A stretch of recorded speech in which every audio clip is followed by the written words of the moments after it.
Deep Dive. Today, we're really unpacking a country that, welcome to the Deep Dive. Today, we're really unpacking a country that, well, it sparked some of the strongest opinions on Earth. The United States of America. Absolutely. It's fascinating. Yeah, it's a place where, for some, it truly feels like freedom, innovation, boundless opportunity. It's the classic image? But then for others, it's seen very differently.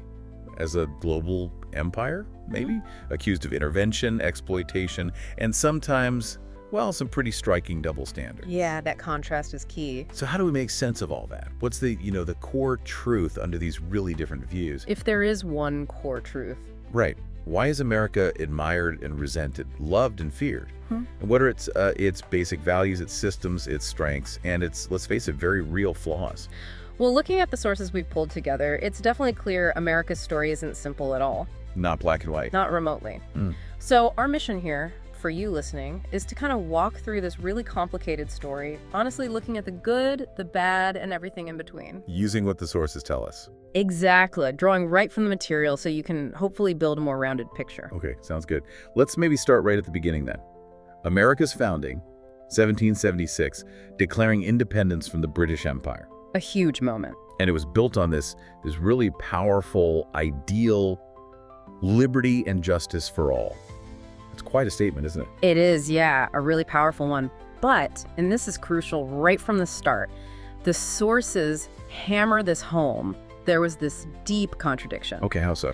Well, that amazing ideal of liberty, it existed side by side with slavery, which was deeply embedded, and Native Americans were being, systematically pushed off their land. So the ideal was there, but the reality? The reality was very different for a lot of people. And that tension, between the words and the actions, it's shaped the U.S. ever since. That's a critical point. Yeah. And that tension must have influenced how they even set up the government, right? Yeah. Trying to uphold ideals, but dealing with those realities. Definitely. The U.S. system is what's called a constitutional republic and a federal democracy. Right. So governed by a written constitution, limits on power, and then power split between the federal government and the 50 states. Exactly. And structured with those three distinct branches we hear about. The executive, that's the president. The legislative, which is Congress, making the laws. Right. And the judicial, the Supreme Court, interpreting them. The whole idea, on paper at least, was this system of checks and balances. Designed specifically so no one branch gets too powerful. Precisely. And theoretically, it's all based on bedrock principles like, freedom of speech, religion, the press, and the rule of law. Okay, so we've got this complex foundation, these built-in contradictions.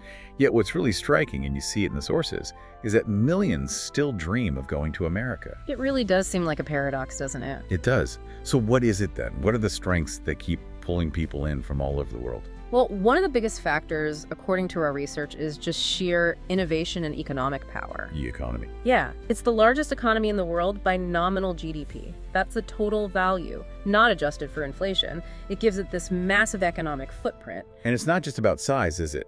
The sources show it's also about this, unique environment for creating things. Silicon Valley comes up a lot. Oh, absolutely. Silicon Valley is kind of the poster child, right?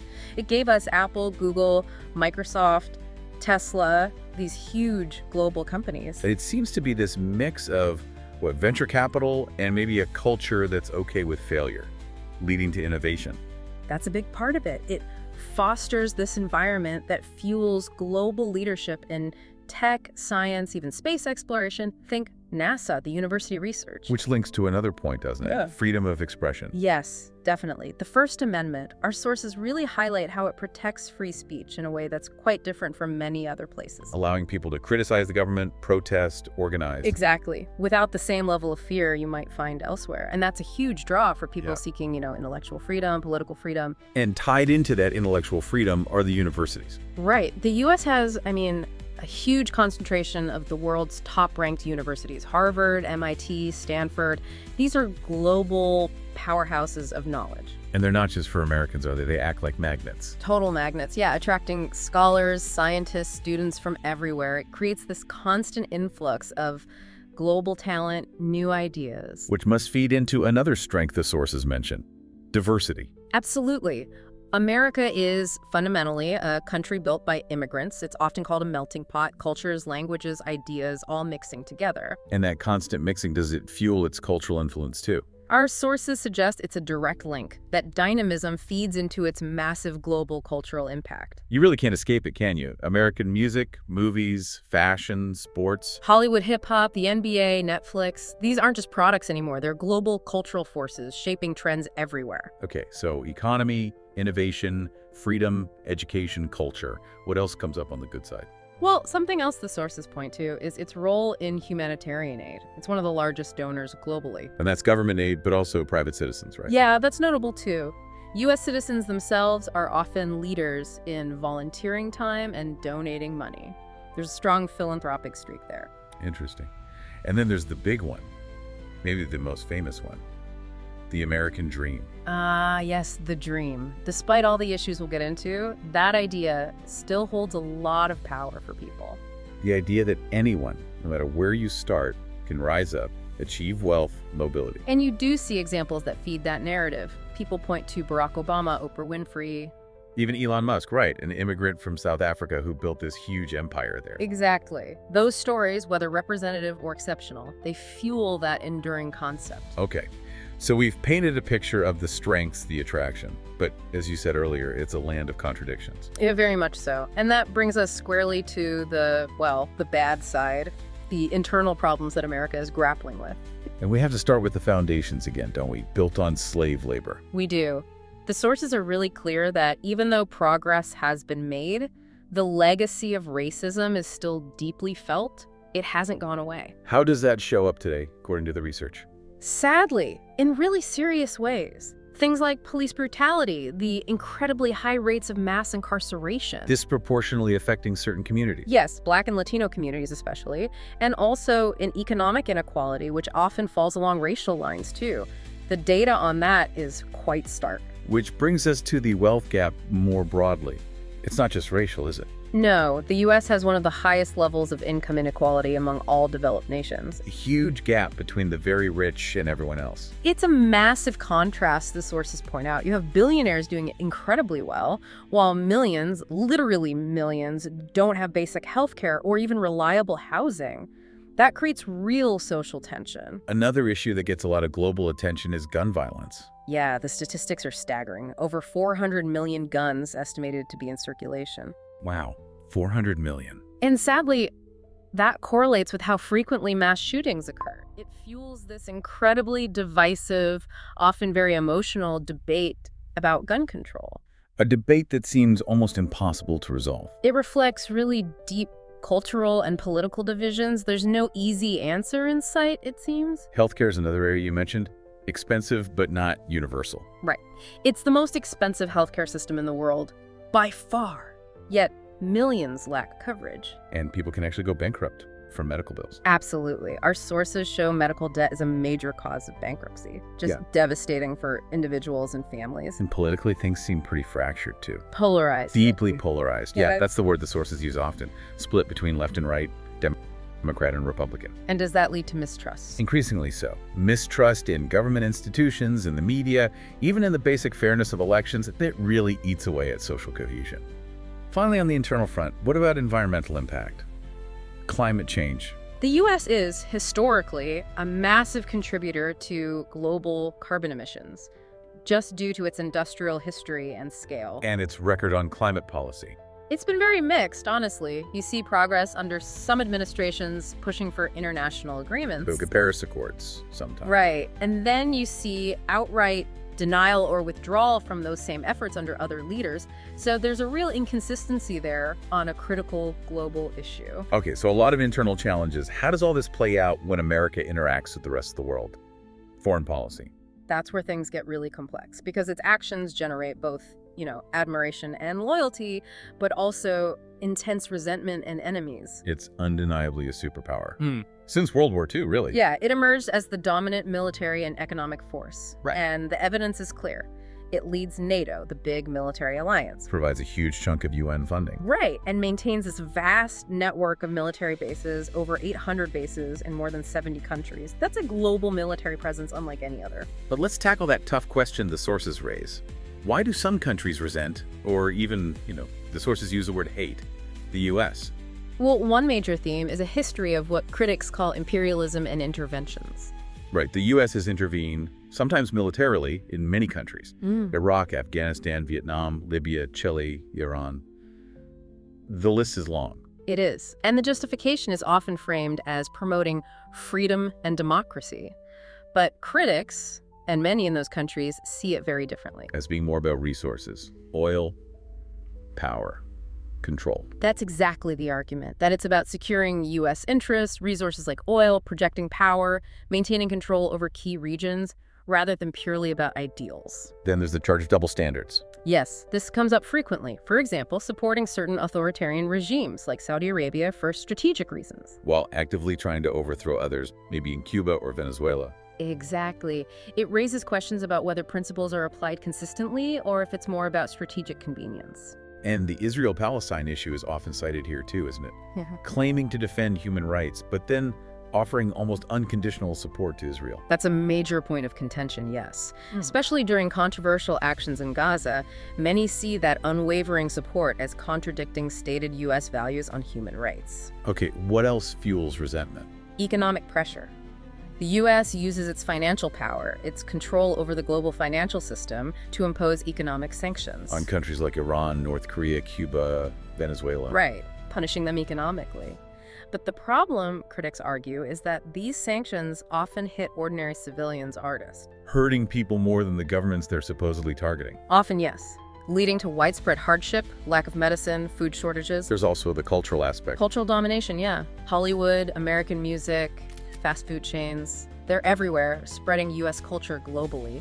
And some see that as a threat. Some definitely perceive it as eroding their own local identities, traditions, ways of life, a kind of cultural homogenization driven by U.S. media and products. And lastly, spying. Yes, the revelations from whistleblowers like Edward Snowden were huge. They showed the scale of U.S. surveillance. Spying not just on adversaries, but on allies, even its own citizens. Exactly. Collecting vast amounts of data that definitely damage trust, even among close allies. Okay, so that's a long list of criticisms and reasons for resentment. Yet, many countries still ally with the U.S. Why is that? It's a really important question, and there are several compelling reasons laid out in the sources. Like security. Security is a big one. Many countries rely on the U.S. security umbrella, often through alliances like NATO. It offers protection they might not have otherwise. And trade. Money. Definitely. Powerful trade relationships, access to the huge U.S. market, significant financial aid packages. These create strong ties. Technology transfer. Education. Yes, the exchange of technology, scientific collaboration, access to those top universities we talked about, those are major benefits for many nations. And just the sheer influence of American culture, Yeah. media, values. Absolutely. That soft power, the appeal of U.S. media, pop culture, even certain values, it plays a subtle but undeniable role in maintaining alliances and goodwill. Though it's fair to say some sources suggest that support isn't always about love, right? Sometimes it might be more about necessity or even fear. That's a fair point some sources make, yes. Strategic necessity, a lack of alternatives, or even fear of U.S. disapproval or pressure can certainly play a role in why some countries align with it. Let's talk about a really strong word that comes up. Oppression. Do some sources argue the U.S. actively oppresses others? Yes, oppression is used, and it's a serious charge. Many argue the U.S. uses its immense power, military, economic, political, to suppress movements, governments, even entire economies that it sees as challenging its interests. What examples do critics point to? Well, Palestine often comes up first. The argument is that unwavering U.S. support for Israel enables the ongoing occupation and settlement expansion. Yemen is another one. Yemen, yes. U.S. support, particularly arms sales, for the Saudi-led coalition is blamed for contributing to a terrible humanitarian crisis there. And Latin America has a long history. A very long history, going back centuries, of U.S. interventions, support for coups against democratically elected leaders, backing dictators. That legacy runs deep. And in Muslim countries more broadly. The invasions of Afghanistan and Iraq, ongoing drone strikes in several countries, profiling, the war on terror rhetoric, all of this has fueled widespread resentment and feelings of being targeted or oppressed. Okay, but to be balanced, are there counter-arguments? Times when U.S. power was seen positively? Yes, the sources do present those too. For instance, the U.S. has intervened to remove regimes accused of genocide. Like in the Balkans. Exactly. It's also provided massive amounts of aid during major disasters, tsunamis, earthquakes, health crises like Ebola outbreaks. And it has played a role in building international cooperation. Yes, through institutions like the UN, the World Health Organization, and sometimes pushing for things like the Paris Climate Accords when it chooses to participate. So it really comes back to that question, oppressor or protector? And the answer you get really depends entirely on who you ask and which actions you focus on. The perspective shifts dramatically. Looking forward then, what are the biggest challenges facing the U.S. now, according to the sources? Well, there's definitely that declining trust in institutions we mentioned internally. Continued internal unrest and division. Externally. Fierce competition, economically and geopolitically, especially from China. And there are widespread calls, both from inside and outside the country, for significant reforms. Changes to its foreign policy, its domestic policies. But at the same time, where does it still clearly lead? Oh, it still leads in many areas. Innovation, absolutely. Military strength, still unmatched globally. Cultural influence remains huge. And its financial system, well, the US dollar is still the world's reserve currency. That's massive leverage. So the future is certain. Very uncertain. Whether America continues to lead in the same way, whether it enters a period of relative decline, or perhaps transforms into something different, whatever happens, the impact on the rest of the world will be profound. Everyone feels the ripples. Okay, so let's try and synthesize this. After looking through all these sources, this deep dive, what is America? It's clearly a country of massive extremes, isn't it? Bold dreams and sometimes brutal realities. Freedom and force, existing side by side. Hope and hypocrisy, often intertwined. It's lifted millions, inspired so many. Undeniably. But it's also toppled governments, interfered, used its power in ways that have caused immense harm. It talks passionately about liberty, self-determination. Yes, but then sometimes acts, as critics would say, with imperial hands, imposing its will. It's given the world amazing things, jazz, the internet, the civil rights movement. Things that have genuinely enriched humanity, but it's also exported wars, incredibly destructive weapons, and triggered global financial crises like in 2008. So maybe the final thought is, America isn't just a country on a map. No, it's much more than that. It's a global force. And maybe it's like a giant mirror reflecting humanity's absolute best potential, but also our deepest contradictions and flaws. And understanding it, with all its complexity, is maybe key to understanding the world we live in today. I think that's right. It's almost unavoidable. Well, thank you for joining us on this deep dive. It's certainly given us, and hopefully you, a lot to think about.